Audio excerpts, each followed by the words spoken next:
বাংলাদেশ দলে কুশাল মেন্ডিস, চান মুস্তাক। এবারে শ্রীলঙ্কা সফর জুড়ে বাংলাদেশ বোলারদের ভোগাচ্ছেন কুশাল মেন্ডিস। বাংলাদেশ দলের spin bowling coach Mushtaq Ahmed চান তানজিন লিটন, নাইম হৃদয়রা কুশাল মেন্ডিসের মতো আক্রমণাত্মক ব্যাটিং করুক। যে কোনো প্রশ্নের উত্তরেই মোস্তাক আহমেদের কথায় একটা শব্দ থাকবেই, বিশ্বাস। বাংলাদেশ দলে পাকিস্তান স্পিন কোচ বিশ্বাস করেন, বিশ্বাস থাকলেই সবই সম্ভব। পাল্লে গেলেতে 7 উইকেটে প্রথম টি-20 হারের পরও বারবারে সেটাই বলে গেছেন পাকিস্তানের সাবেক এই লেগ স্পিনার।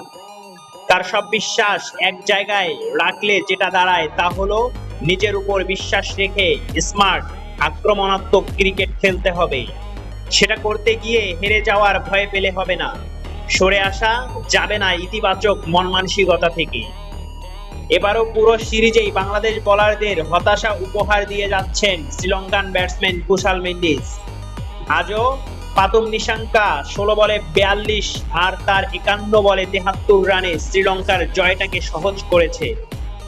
বাংলাদেশের ব্যাটসম্যানদেরও কুশাল মেন্ডিসের মতো খেলার পরামর্শ মোস্তাকের। আমরা ভালো শুরু করেও তা ধরে রাখতে পারিনি। কুশাল মেন্ডিস যেটা করে যাচ্ছে আমাদের ব্যাটসম্যানদেরও তা করা উচিত।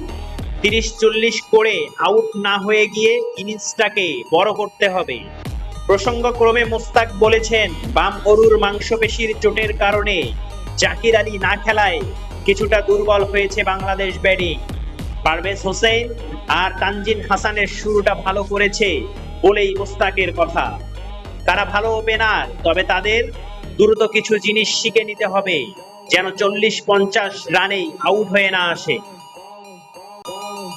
নিউজটি যদি ভালো লাগে চ্যানেলটি সাবস্ক্রাইব করে সাপোর্ট করবেন।